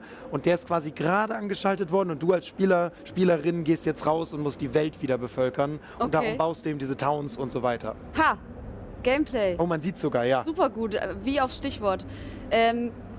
Kannst du ein bisschen erklären, auch was diesen Artstyle warum ihr euch dafür entschieden habt, weil es gibt ja 1000 verschiedene Möglichkeiten, wie dein Spiel aussehen kann. Ja. Und das ist tatsächlich sehr fröhlich und positiv. Das ist, glaube ich, auch so ein bisschen das Ding. Gestern kam mal jemand bei uns an den Stand und hat gesagt, das fühlt sich ein bisschen an, so wie das Survival-Game für Leute, die der Survival-Games müde sind. Sehr gut. Weil man halt sich nicht ständig einloggen muss, es gibt kein PvP, es kommt nicht jemand und nimmt dir alles weg und so. Ja. Und das war von Anfang an auch so ein bisschen die Idee, so ein Feel-Good-Game. Es geht nur um Community. Das ist das Allerwichtigste. Wir haben von Anfang an super eng mit unserer Community entwickelt. Darum sind wir jetzt auch so super früh in Early Access gegangen, weil wir halt gesagt haben, wir wollen Feedback. Und zu diesem super fröhlichen und irgendwie erfreulichen passte halt ein einladender Artstyle. Wir haben halt super viel rumprobiert am Anfang, wie es immer ist, ne? Ja. Probierst halt super viel rum, hast mal einen realistischen Artstyle und so. Und haben uns irgendwann entschieden, wir nennen das Simplified Realism. Ich glaube, ganz viele kamen immer und haben am Anfang gesagt, ja, sieht aus wie Fortnite. Was ich immer als Kompliment empfinde, so, weil das ist eins der am besten designten Spiele, die es so gibt. Das stimmt. Und wir haben halt gesagt, hey, wir wollen das in Kontrast setzen zu unserem UI, das so ein bisschen minimalistischer, geradliniger ist. Und irgendwann ist das halt so gekommen. Ich glaube, ich bin super, super glücklich damit. Ich finde, es sieht super, super schön aus. Ist natürlich immer alles Geschmackssache. Wir haben, glaube ich, am Anfang so ein bisschen den Fehler gemacht, dass wir haben so eine ganz große Welt mit allen möglichen Sachen. Und wir haben uns natürlich auch, weil wir in Indie-Studios sind, entschieden, wir machen was, das sieht ein bisschen wie die normale Erde aus. So Mittelalter, so unsere Hedonisten als erstes Volk sehen aus wie Menschen und haben uns so daran fest. Die Tiere sind aber alle super kreativ. In der Welt gibt es gibt keine normalen Tiere. Alle Tiere sind quasi Humanoide. Das heißt, da läuft kein Bär rum, sondern bei uns ist das ein Griss. Und es gibt kein Pferd und das ist ein Terriver. Und die sehen alle ein bisschen anders aus. Und das war so die Idee. Wir wollten irgendwie so einen Mix aus cozy, aber eben auch irgendwie verspielt, fantasievoll. Wir haben irgendwann mal gesagt, wir wollen nicht, dass es Orte auf der Map gibt, wo man nicht lange sein möchte. Ja, okay, ja, das klingt sehr gesund. Genau. Das klingt auf jeden Fall sehr gesund. Ihr habt jetzt den Early Access gestartet und was ist denn da so das Feedback? Was ist das, was die Leute am meisten lieben an eurem Spiel? Also ich glaube, am meisten lieben tun die Leute, also die Leute in unserer Community geben meistens das Feedback, dass sie es super schön finden, so eng involviert zu sein. Wir haben ja von Anfang an alles gezeigt. Wir haben in unsere Alpha Leute reingelassen, durfte alles gestreamt werden. Da waren ja irgendwie schon 10.000 Leute in der Alpha, was super cool ist, super viel Feedback bekommen. Und ich glaube, das ist auch so das Hauptding, dass Leute sagen, es ist halt, also auch so von der Firmenstruktur, wir sind ja komplett remote. Ja. Das heißt, alle unsere Meetings laufen im Discord und das ist der gleiche Discord, auf dem unsere Community ist. Also während wir unten irgendwie in Meetingräumen sitzen oben ganz normal unsere Spielerinnen und Spieler in Meetings oder in Sessions und für alles, was geschrieben wird, kannst lesen unsere Developerinnen so und du darfst zu allem was sagen. Jeder ist auch encouraged, so zu allem was zu sagen. Dann, glaube ich, finden Leute so insgesamt den Grind extrem gut. Also ich muss sagen, ich bin ein richtiger Grind-Fan. Am Anfang war alles noch viel härter. Ich finde das jetzt alles voll casual im Vergleich so. Und wir haben das natürlich noch mal ein bisschen runtergefahren, was war auch alles ein bisschen zu hart. Aber das ist, glaube ich, was Leute richtig gut finden, diesen Loop. Wir haben ja so einen Mix aus, dein Town hat Progression und du hast Progression. Du kannst überall Ressourcen finden und keine der Ressourcen wird so outlevelt. Also es ist nicht so, ich bin in der Anfangszone, dann gehe ich in die höheren Zonen. Das ist so ein bisschen, aber du musst in den Anfangszonen schon immer noch was machen und so. Und das finden Leute bei uns richtig gut. Also so entspannt, rumfarmen, einfach ein bisschen kämpfen und so, dann nach Hause gehen, wieder craften und bauen und das alles ohne so diesen Zeitdruck. Man kann halt richtig gut 3 Stunden die Woche spielen und kommt sehr entspannt voran. So. Aber auch 20 Stunden am Tag. Kann man auch, ja. Ist für uns immer ein Problem, weil das kann man auch ehrlich sagen, Content ist das Krasseste. Ne? Wir können nicht mithalten mit AAA-Studios. Ja. Und das merken wir, dass wir sind irgendwo in der Teamgröße, wir sind ja so 30 Leute gefangen zwischen Indie und AA. Und wir haben schon gemerkt, es gibt viele Leute, die haben extreme Erwartungshaltungen. So. Also wir dachten, wir haben voll viel Content für so einen Early Access Start. Und es gibt Leute, die sagen, da ist ja überhaupt nichts drin. So, ja. Ja, tut immer weh, aber mein Gott, ist ja auch faires Feedback. So, ne? Da ist überhaupt nichts drin. Ich bin ja nicht so der Online-Mensch. Ne? Ich spiele gerne meine Singleplayer-Sachen. Ja, es ist. Haben wir aber super viel, aber ja. Ja, genau. Das wäre jetzt nämlich die Frage gewesen. Kann ich das trotzdem ruhigen Gewissens spielen? Also ja, wir hatten zwischendurch 70% unserer Spielerinnen und Spieler haben gesagt, ja, ne, ich spiele das alleine. Aber ich kann schon ehrlich sagen, das Game Design ist komplett darauf ausgelegt, dich dazu zu bringen, mit anderen zu spielen. Krieg ich auch hin. Du wirst mit anderen spielen. Okay. Und du wirst nicht merken, weil wir halt gemerkt haben, wir kriegen immer wieder das Feedback, ich will das nicht, bis wir das so smart machen, dass du gar nicht merkst. Also wir versuchen das so zu bauen, dass du auch einfach gar nicht mit denen reden musst. So, Okay, ne? Die Idee ist gut. nicht, ich zwinge dich nicht zu anderen zu gehen und mit denen irgendwie einen Raid zu planen. So. Aber was wir halt wollen, ist zum Beispiel, wir haben so, unsere Towns werden regelmäßig angegriffen. Das ist Ja. unser Loop. Und diese Attacken werden immer stärker und immer wenn so eine Attacke kommt zum Beispiel, steigt so ein Rauch auf.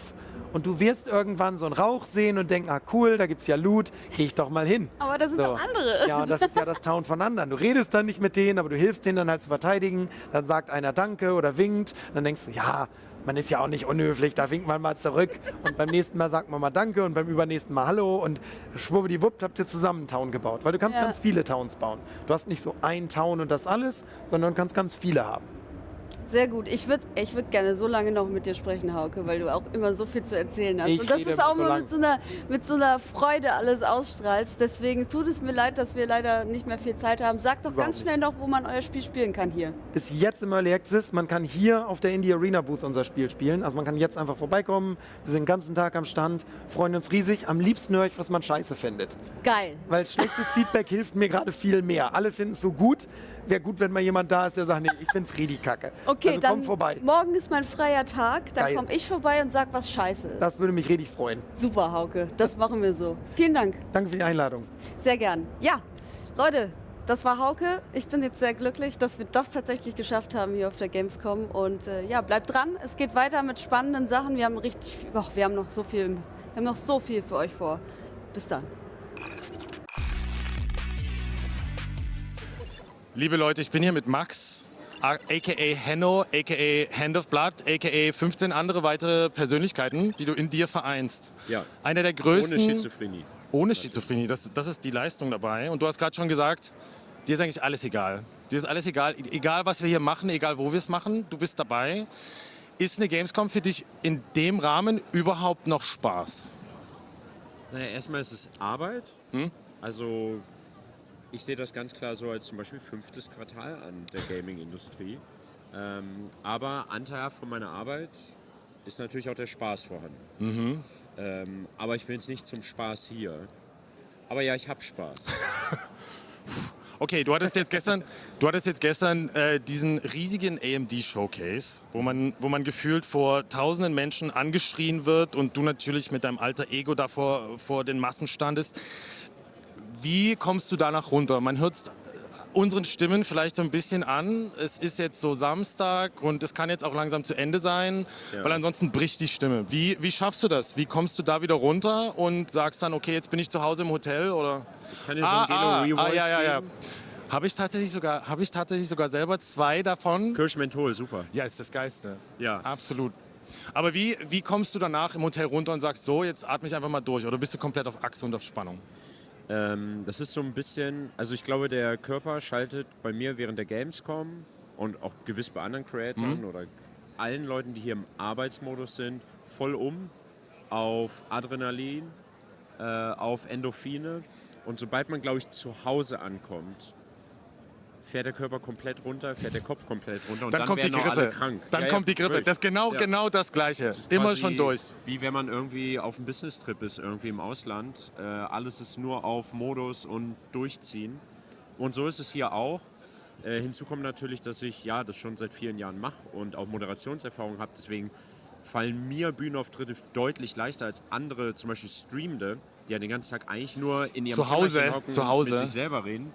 Oder im Discord mit anderen, aber diese große Präsenz auf einer riesen Bühne ja gar nicht gewohnt sind. Deswegen, da kommen mir halt die ganze Moderationserfahrung der letzten Jahre bei Freaks for You Gaming in etlichen etwaigen E-Sport-Shows zugute auf jeden Fall. Ja. Ich habe ja gerade schon so ein bisschen, wir haben uns so ein bisschen unterhalten off Camera, gerade schon gespoilert, mein liebstes Piece, was du jemals gemacht hast, ist das mit Helge Schneider. Ja. Wie schaffst du es dann, aus deinem alter Ego rauszukommen und mit jemandem wie Helge Schneider ein Briefing durchzugehen, darüber zu reden? Du machst ja auch kein normales Video mit ihm. Es ist ja nicht so, als würdest du dich hinsetzen, in eine Talkshow gehen und sagen, so Helge, wie geht's dir denn? Sondern es war ja doch schon sehr crazy. Ja, also das fragt man sich vorher dann auch. Aber tatsächlich versucht man es einfach auf Augenhöhe ihm zu erklären. Greifbar zu machen, ist glaube ich so das Schwierige, weil man sitzt ja da in so einem riesen Greenscreen-Setup und muss ihm erklären, wir spielen ja einen Simulator, wo wir LKW fahren und ich bin der LKW-Fahrer. Und Videospiele sowieso. ich habe ihm einfach gesagt, es ist Impro-Theater. Weil das ist für ihn greifbar und ist ja auch voll cool für ihn. Und so habe ich dann auch bei Kurt Krömer zum Beispiel gemacht. Aber bei Helge mussten wir auch erstmal ein paar Sachen lernen. Was wir genau sagen, wie wir genau denen auch Sachen an die Hand geben, dass die sich sicherer fühlen tatsächlich. Crazy, hätte ich nicht gedacht. Wir dachten, es ist absoluter Selbstläufer. Helge hinsetzen, mich hinsetzen, go for it. Aber tatsächlich muss man schon auf ein paar Feinheiten achten, dass es auch fruchtet dann vor Kamera. Aber wir können es halt zum Glück auch alles schneiden, deswegen haben wir auch mal kurz nochmal abgesetzt und nochmal neu reingestartet. Ihr müsst euch das auf jeden Fall reinziehen. Das ist eins der absoluten Highlights, bin ich der Meinung, deiner Karriere. Ich bin ja ganz froh drüber, kommt jetzt weil nur viele noch Lady sagen, Gaga zum Beispiel danach. Wenn du was mit Lady Gaga drehen könntest. Shakira stand mal kurz im Raum. Shakira stand kurz im Raum. Ja, ich bin ganz froh darüber, weil die meisten Leute sagen, Digga, Henno, dein Gollum-Video, wo du halb nackt warst. Das Warst ist ja du halb unnormal. nackt? Ich dachte, das ist ein Bodysuit. Nee, ja klar. Das Leibchen, das war sozusagen... Ja, das war da, ja. Aber der Rest nicht. Da ja. war nichts. Das war so ein komplett entwürdigendes Video. Ihr habt bestimmt auch was zum Gollum-Spiel gemacht, richtig? Ja, aber entwürdigend, halt auch entwürdigend, meinen da sind wir Beitrag. wieder beim Thema Gamescom. Entwürdigend habe ich dieses Jahr auch geschafft. Also Schön. abgesehen von... Was hast du gemacht? Du weißt ja, Mit dem Sebastian hast du auch ein bisschen beim Netflix Ja, stand wir haben... Aber da war doch nichts Entwürdigendes Nö, dabei. wir hatten hoffe ein ich. First Date bei Netflix. Mit der Pizza, Mit hat der er Pizza, erzählt, ja. genau, wo er abgebissen hat, wenn ich eine Frage gestellt habe. Schön. Dann habe ich abgebissen, wenn er geantwortet hat. Nee, ich habe mich schon tätowieren lassen jetzt auf der Gamescom. An den Händen, ne? Ja, Mir ist so das ein schon bisschen, aufgefallen. So, ja, was hat er denn da gemacht? Und was war noch? Ja, 50 Meter über dem Boden auf so einem Kran sitzend City Skylines 2 spielen. Ja. Wo man immer so denkt, ja, ich habe ja keine Höhenangst. Und dann merkst du in dem Moment, wenn du so halb über der Autobahn schwebst. Die Füße baumeln auch, ja, oder? die Füße baumeln und dann hupen unten schon so die Autos und du denkst so, okay, also Abfahrt. Und dann die Sonne knallt, weißt du, du kriegst einen Sonnenstich, Sonnenbrand, dir wird übel. Also das hatte Potenzial für den schlimmsten Auftritt meines Lebens, glaube ich. Ich mache auch tendenziell alles mit. Also auch schon vieles gemacht, ob Kunstflieger oder in L.A. in eine Mülltonne springen oder was weiß ich. Also wirklich vieles dabei. Ungescoutet, so eine random Mülltonne? Oder? Ja, genau. Ach so. Bei Höhenangst, auch gut. Bei Höhenangst hört es bei mir tatsächlich langsam auf, weil ich habe brutalste Höhenangst. Das ist gut zu wissen, weil dann planen wir doch einfach mal was. Da schreien wir einfach 10 Minuten, cool, wir schreien einfach die ganze Zeit in die Kamera und wer zuerst kotzt, der gewinnt. Mega. Ein Kunstflieger war kein Problem.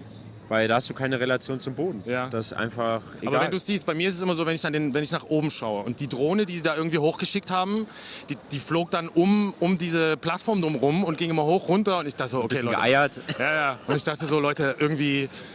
ich habe auch das Spiel so gut wie gar nicht gespielt. Ich habe das Mikro festgehalten und habe mich einfach darauf konzentriert, dass mir jetzt hier nichts irgendwie runterfliegt. Eine Frage habe ich noch, bevor wir fertig sind. Wir sehen ja jetzt so im Hintergrund so ein bisschen die Leute, wie sie hier in die Messehallen strömen. Ja. So dezent. Ja. Wo siehst du die Gamescom in den nächsten, sagen wir mal, 5 bis 10 Jahren? Ja, fast gar nicht mehr bei Publisher-related Ständen. Also ich glaube, die Zukunft der Gamescom geht eher Richtung Influencer-Stände und da buchen sich dann Publisher ein. Weil die Entwicklung der letzten 10 Jahre, die ich miterlebt habe, war halt immer, also jetzt abseits von Halle 10 mit der Indie-Area, da ist wirklich, so sollte es für mich sein, auch die Retro-Area, das ist richtig geil. Aber alle anderen Hallen, man sieht es jetzt seit 2 Jahren, seit der Pandemie gibt es richtig große Eventhallen extra spezifisch für Influencende.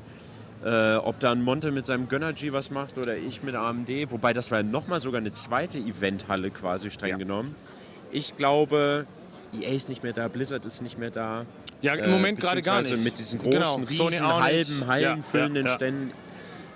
Ich glaube, dass langfristig das immer mehr Richtung Influencende gehen wird. Weil ist ja dann gut für dich. Fast eine Safari geworden. Ja. Hast du vor dem Red Bull Haus mal gesehen? Ja, die stehen da und warten, dass jemand am Balkon steht. Als ob da die Beatles gleich rauskommen. Die Queen. Und also alle eigentlich hoffe ich, kreischen. wir müssten eigentlich noch was machen, wo du auf den Balkon kommst und wir im Grunde genommen die royale Familie irgendwie da einmal so durch. Nicht, Digi.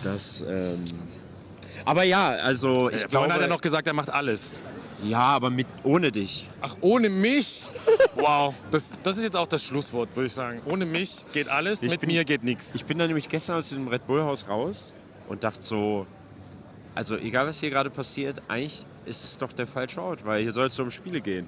Aber es geht halt, die Realität ist, und ja, ich sehe mich auch Teil des Problems, wobei es auch nicht zwingend Problem sein muss, aber Teil der Entwicklung. es geht weg von Games. Es geht hin zu Influencer. Wo ist jetzt hier, wo ist der Paluten, macht Autogrammstunde, wo ist jetzt Gronk, wo hast du Maluna gesehen oder eine Reefed oder wie auch immer. Ne? Also es ist crazy. Die Leute sind nur auf Versuche und scannen Social Media, wo es gerade wäre. Nicht alle. Fühlst du dich verfolgt? Ich meine, wir können ja gerade mal gucken, was sich mittlerweile für eine Traube um uns gebildet hat. Wir laufen mal kurz hier noch so 10 cm nach rechts, damit man das so sieht. Ja, nö. Also es gab tatsächlich Jahre, wo ich mit 8 Ordnern und Securities und so von Halle zu Halle, von Auftritt zu Auftritt gegangen bin. Die Erkenntnis ist aber gewesen, man schafft dadurch noch viel mehr Aufmerksamkeit. Ja. Was ich jetzt mache, ich setze einfach meine FFP2-Maske auf und gehe sehr strikt einfach dahin, wo ich hin muss. Ja. Und ist wahrscheinlich auch so ein Ding, was meine Community angeht, ist echt sehr viel Respekt. Sehr oder viel du ziehst dir, so wie Elijah Wood auf der Comic-Con, einmal eine Spider-Man-Maske auf. Die Leute erkennen mich an meinem Gang. Ach so, ja, das höre ich immer wieder. Also das gab es auch. Haben wir auch gemacht, irgendwelche Masken, keine Chance. Max. Komm an, Henno, du bist es, ne? Bist du's? Ja. Es ist einfach crazy, Leute. Es war mir eine Ehre, Max, dass du dir die Zeit genommen hast. Sebastian. Und ich tackle jetzt die Leute so ein bisschen für dich weg, damit Mach du das nicht. davonlaufen kannst. Wir machen das off-camera. Höflich bitten. Hilft Bitte. viel mehr. Ja? Wirklich? Ich hatte auch mal so Securities, die waren so vom Bund gecosplayt. Das war irgendwie so ein wir haben als Hobby Bundeswehr, so ein Verein oder so. Und die sind dann hier so lang. Und das war so ein Show-Security quasi. Und die haben die Kinder richtig weggeboxt vor mir. Und ich war so... Das machen wir natürlich nicht. Das war schrecklich. Das war so schlimm. Es ist ja immerhin die weltgrößte Community-Spielmesse. Und deswegen bist du ja auch hier, weil das ist ja deine Community. Und auch du, Sebastian. Die IGN-Community, guck mal, da warten sie, dass wir jetzt hier endlich fertig sind. Dass wir endlich fertig werden. Die wollen ein Foto mit dir. Das ist so wholesome jetzt. Ist auch ein gutes Schlusswort. Vielen Dank, Max. Danke fürs Haben. Bis später, Leute. Zurück ins Studio. Tschüssi. Ich bin's mal wieder hier aus dem Gamescom-Studio 2023 in Köln auf der Gamescom und ich habe natürlich schon wieder hier einen neuen Gast an meiner Seite. Einen jungen Mann, der für das Spiel Synced arbeitet und der Game Director ist, beziehungsweise Creative Director. Und sein Name ist Clark Yang. Und wir sind. Hey Clark. Hello. Nice to meet you. Nice to meet you too. So tell everybody watching right now what your game is about. Yeah, so Synced is a game set in the near future following a technological collapse and the whole world being overrun by a nano-driven creature called nanos. And in this world that player as a runner will be able to weaken the enemy, tame it, and transform it into your own companion. And after that, you will have a buddy with you that doing the journey in the game. And at the core, it's a co-op focused looter shooter. And in this game, that we want to create a playground for players that will be able to craft a lot of different builds that suiting everyone's play style. It's I think the creativity from player is the main thing of the game, and I'm looking forward to see what player will come up with that. Oh yeah, sure. I think the taming part is really interesting. Is it like, does it stay for like 10 minutes, or you have to claim somebody else, or can you tame more than one person? So the whole system of sync is basically that once you weaken a big enemy, and then hypothetically, you actually recode the enemy, so make them transform, because it's nano-driven, right? Nanotechnology can do a lot of things, and transfer their shape and the behavior into your own body. You only control one, but every different companion we have 4 different companions. Every one of them you will be able to do totally different things. And that is where the gameplay really started to shine, because we really value different gameplay and choices for the player. So how did you come to that idea? It's come from we look at our world. Like nowadays, everyone is linked or synced to a cloud. right? True, yes. And I think in the future we'll continue that way, and even that we would have the BMI embodied into our body, so we all linked. That means that there's a way we can, recode or hack or sync to the form of the technology, and that is where our gameplay started to come together. And with the runner, we have, once you have your companion nano, you can do a lot of things like the nano leap, that you can really launch yourself in a longer distance in the combat, or you can call it out to unleash your nano to do a lot of things, heavy lifting, or you can call it back on your arm and enhance your melee and do a lot of cool things in the game. Oh yeah, it looks really fun. We're seeing gameplay right now, like a trailer, and it's quite unique, I gotta say. Where did you get the inspiration, especially for the futuristic looks? I think again we wanted to make sure that the world we build have the uniqueness based on this nanotechnology. Let's say when this whole nanite thing started to take over the world, what that could be, right? And something that we haven't seen before. You have to be wild, you have to be bold, and it also have this kind of a unique visual treatment that we have, not only for the world itself, but even from the enemy, and even to those companion nano we have. It's all unified in a one visual language. Now, we talked a lot about the looks and the features, but will there actually be like a deeper story? Yes, we do. And on launch, we will have a layer of story of explaining what the world is and how come the world turned to what it is right now. Yeah. And because it's a season-structured game, what we wanted to do is moving forward for every season, we will be delivering new stories, not only on the world, but also on those characters itself. Because the story have to be told from a different angle, right? And every one of them inside our game have some deeper story or secrets, and we wanted to uncover that, bit by bit. So in the long run, we can create a feeling that it's an episodic structure. Okay, right? yeah. And then season after season, player will be able to go deeper into the world and learn more about the lore, and then piece together a much bigger story as a whole. And we're really looking forward to that. It's very fun to create. That sounds great, to be honest. Yeah. Do I create my own character, or do I get to choose who I want to be? Yeah. Our game come a long way. Actually, a long time ago when we started, we gave the option to the players, say, hey, just create your own character. But later on, we found that it's actually super hard to tell some personal story if you do that. Right. That's why we opt, this direction. We pivot a little bit, so we create this preset character with a name, with a very interesting background story, personality, all that together. So when player in our game right now just choose the one that they like, and then root for it, and develop the build I was talking about in the gameplay based on the runner that you choose. And moving forward in the future seasons, we will also be delivering new runners and with the new abilities, new personality, new look, and all that. So give player more options to explore the world.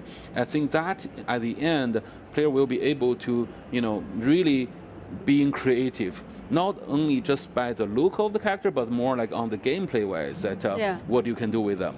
Yeah. So that sounds like a lot of work there. Yeah. For how long have you been developing the game now? More than 5 years. More than 5 years. Yes, we learned a lot from the journey, and actually 4 years ago when we were at Gamescom, the game is a totally different thing. And we learned what works, what not, and then for the past couple of years, not only developing all the pieces on the gameplay, we also learn a lot from the community. We were doing a lot of tests with a group of core gamer, and their feedbacks helped us a lot. And even the mechanic of sync itself changed, 5-6 times just to make it more perfect.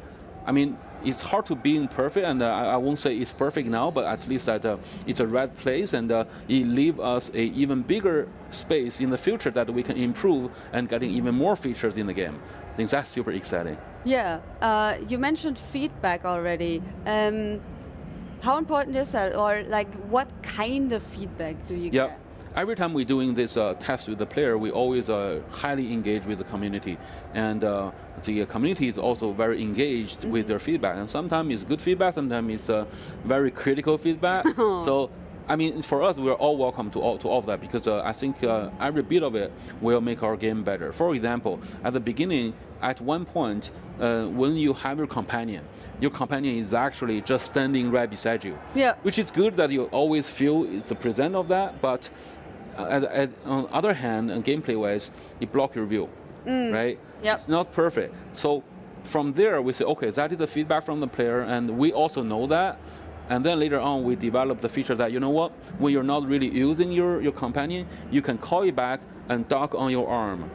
What happens is two become one, right? Yes. And then what really come out from that is we can make our character even more unique because you have your arm, nano arm that with a very interesting shape. And because of that, give you even more buffs in the gameplay. For example, your melee gonna be stronger, you move faster, your weapon draw gonna be faster, Yes. and all that. And that is basically one example of from players' feedback, we actually develop something new. Yes. And this whole feedback loop, engaging with the community, really helped our game grow, and we're gonna continue doing so after launch. And yes. I'm sure the game gonna be improve, better and better. More, yeah, exactly. Sure. Well, that's kind of a ride you guys have. So I wish you all the best for the launch. Thank you. And thank you for being here today. Yeah, thank you. So the game is going to be available on September 8th All right. on PC, and later on, console version also going to be available. So and Steam Deck, of course. So once it's out, so try it. It's free to play. Awesome. Thank you. All right. Thank you. Das war's von uns hier, mal wieder aus dem Studio, und ich kann euch garantieren, wenn ihr dran bleibt, dann seht ihr noch jede Menge andere spannende Beiträge. Bis dann. Dear Victor, a feeling of déjà vu washed over me upon receiving your last telegram. Yet again, you're off traveling to some distant lands, while I stay here nursing the hope you will one day visit us in Warsaw.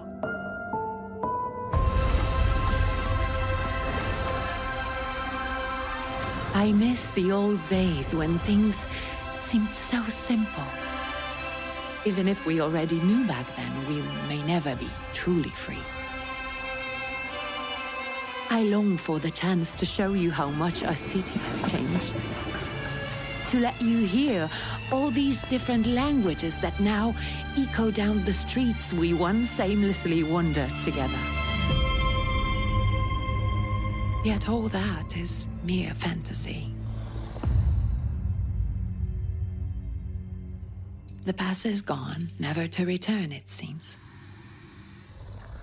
Just like you, my dear brother, who risks his life in search of otherworldly beings and their hosts.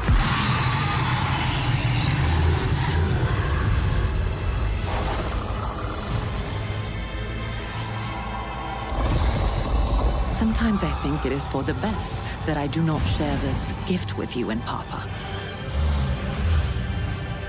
Maybe that's why I can see things more clearly, just as they are.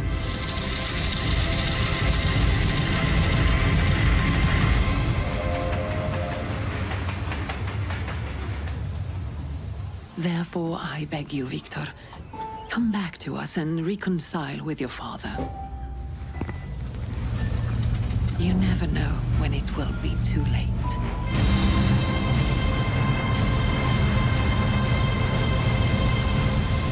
Affectionately, your sister, Ligia.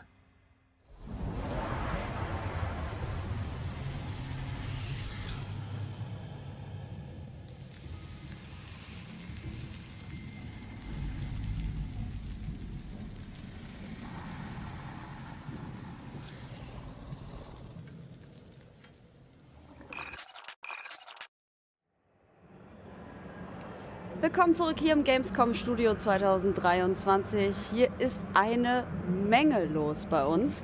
Und ich habe auch schon die nächsten Gäste natürlich am Start. Und dieser Spiel ist ein ganz besonderes. Und warum, das werden euch die Entwicklerinnen selber erzählen. Bei mir sind jetzt Paula und Robert. Und die erzählen von The Trauma Talk. Nice to meet you guys. Nice to meet you. My pleasure, thank you. So, first of all, I'd like to know what the game is actually about. So, as the title says, the main protagonist is a thaumaturge. His name is Viktor Szulski, and he just came back to Warsaw, where he was born and raised, but where he was absent for a couple of years. And now he's back to learn more about his past, his relatives, his friends, and to basically see how the city changed and figure out what to do next. He also has to square some debts with his past, so Yeah. there are some things from a couple of years back still chasing him. All right. That sounds heavy, actually. Is that intentional? Is it going to be a mental health awareness game, or is that just one part of the game? Well, it's just one part of the game, and it's actually connected to the saluters, the unique demons that we can bond with as a thaumaturge. And because we've come up with this idea that we have 4 dimensions of heart, mind, deed, and word, just to emphasize a bit more about human emotions and some tendencies and temperaments and traumas as well. So you, Paula, you're a writer, right? Yeah. How hard is it to write an engaging story like this? Well, it's demanding, but it's a great journey, to figure out the characters, the plot, and to iterate on that for years, actually, because we've spent some time developing the game and the story. So yeah, it's fun, actually. It's not that hard. It's enjoyable. Oh, I hope so. Yeah. I absolutely hope so. Robert, you are a level designer, and conveniently, we're seeing parts of the game right here. Can you tell us about what decision you made in terms of level design and why? Right, so it's obviously the game is set in Warsaw in the very early 20th century, 1905 specifically, and what comes with that is that we didn't really have many modern things to refer to, as Warsaw was leveled in during the Second World War. So as a result of this, we only had historical sources to work with. So we had maps made from that period and earlier to get a plan for the streets, or where important locations are. We had, in terms of how these places looked, buildings, squares, monuments, things like that, we had both paintings, we had some wood carvings, I think. There were postcards, so we could only enter very early photographies, so we had to work with those. We couldn't go there and see the sites for ourselves, not most of them anyway. Yep. And there are many places that don't exist anymore. One of them prominently being the main train station that's in the game later on. All right. So that one doesn't exist, unfortunately, anymore. Yeah, that's hard if you kind of have to look for this stuff and there's not really much to find there. But from what I saw, it looks really, really good. But it also looks creepy. Is it going to be creepy? Is it going to be scary for me to play it? We aren't aiming... Sorry. No. We aren't aiming for horror per se, but we are looking for these brooding atmospheric places. So, and that was intentional by all means. So moody lighting, fog, things like that, but obviously no jump scares. No, it's not a horror game, right? No. But then again, we've got saluters and some cool animations during combat. So some of them might give you some shivers, but okay. Yeah. Talking about combat, how's that gonna look? Well, the combat is turn-based. Oh, nice. Yes, at our booth we've had people testing the game since the convention started, and reception is pretty good. Nice. A lot of people are likening it to Persona or some older Final Fantasy installments, because the combat's turn-based. Sure, yeah. And we have these salutors on our side, and we're able to switch them out during the combat at any point, unless they have a queued longer action, of course. And that kind of enables us to adapt as a player to whatever is happening on the combat floor, if I could call it that. As some of these encounters will take a turn for the worse at some point, so you will need to adapt and build up your, if I could call them, inventory of salutors with intention. Okay. Yeah. All right. Weird question. Why did you call your game Thaumaturge? I mean, that's a word I've never heard before. Yeah, so that's a good thing. We wanted to have an original title. Sure. And we were just looking for a name for this, specific kind of person who's, not a classic wizard or anything like it, but, he's a miracle worker, right?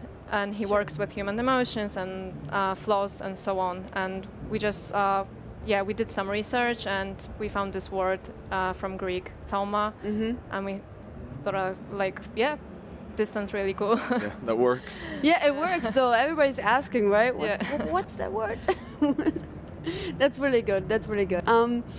Lastly, I'd like where else you drew inspiration from. Of course, there's a lot of Polish history in there, right? But in terms of maybe the story. From myths and legends. Also, because the salutors are basically personifications of myths and legends. Okay. Yeah. So that. From history, because we've got some actual historical figures in game. Oh, really? Yeah. Nice. Rasputin will be one of them. Sure. Yeah, I know that guy. But also from our previous games, right? And